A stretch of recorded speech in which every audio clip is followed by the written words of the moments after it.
यंदा 2026 मध्ये आषाढ अमावस्या मंगळवार 14 जुलै 2026 रोजी साजरी केली जाईल। या दिवशी घरातील दिव्यांची पूजा करून दीप अमावस्या साजरी करण्याची आणि पितरांच्या शांतीसाठी तर्पण पिंडदान करण्याची पद्धत आहे। आपल्या हिंदू धर्मात अमावस्या तिथीला एक विशेष महत्त्व आहे आणि आषाढ महिन्याच्या कृष्ण पक्षात येणाऱ्या अमावस्या तिथीला आषाढी अमावस्या म्हणून ओळखले जाते।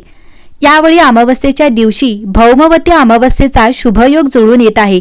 त्यामुळे या दिवशी स्नान करणे, दान करणे आणि पूर्वजांचे विधी करणे अत्यंत फलदायी ठरते। पंचांगानुसार अमावस्येची सुरुवात सोमवार 13 जुलै रोजी सायंकाळी 6:50 होईल।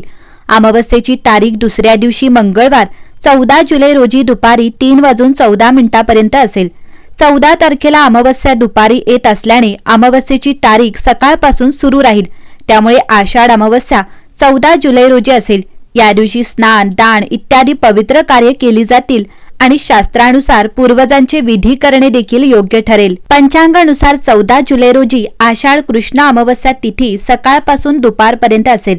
हा दिवस मंगळवारी येतो आणि जेव्हा अमावस्या तिथी मंगळवारी येते तेव्हा ती भौमवती अमावस्या म्हणून ओळखली जाते।